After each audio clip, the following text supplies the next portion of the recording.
In a world where elemental kinesis is common, one would think those without this power, aka non-benders, would be severely outclassed. This is not the case for two particular individuals who can use their cunning and martial prowess to defeat benders in arguably better shape.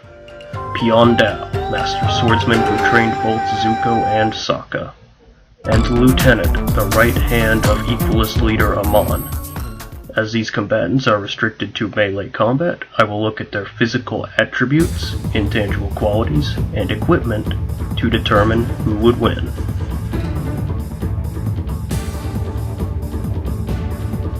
Both Piandao and the Lieutenant are capable of going toe-to-toe with younger benders, implying they are either skilled, in good shape, or both.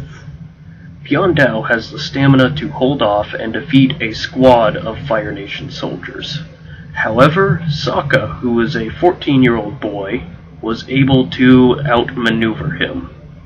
On the other hand, the Lieutenant is capable of taking on benders who are in their physical prime, like Korra, Mako, and Bolin. Not only that, the Lieutenant was able to survive an attack from Naga that knocked him off a cliff.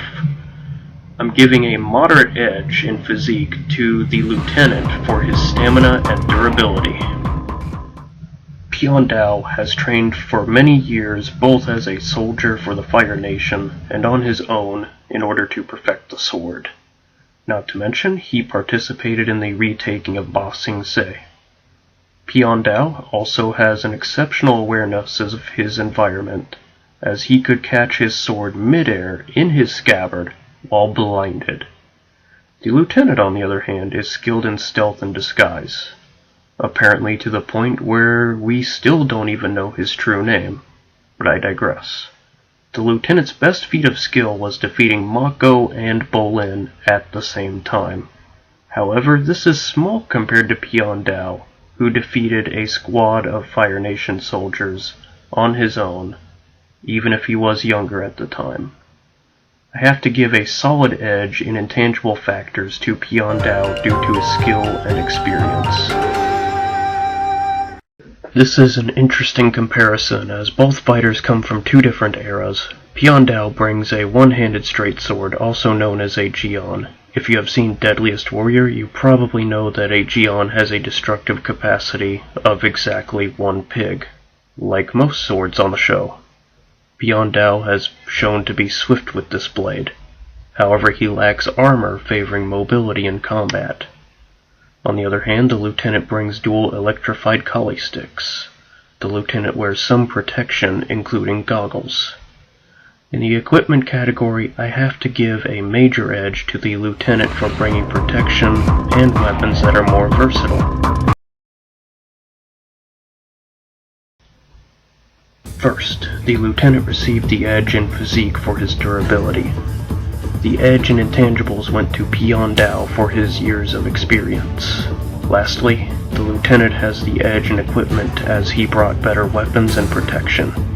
So the question remains, who would win?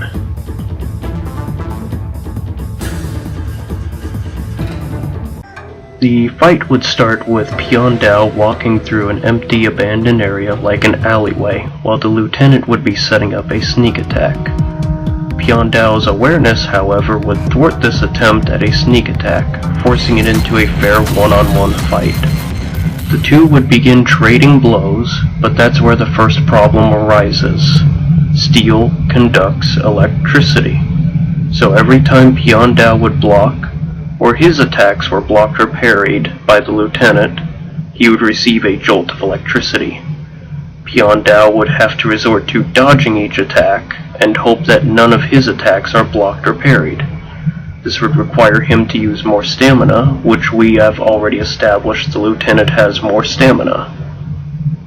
The Lieutenant would win this with a knockout, hoping to re-educate Piandao into joining the Equalist cause. This realization that the electrified collie sticks would slowly lead to Piandao's eventual defeat came to me in a moment of rich brilliance. Before you rage in the comments about me relying too much on technology for the verdict, keep in mind skill can only take one so far, and both fighters are only human. This is not so much about Piandao being the weaker warrior.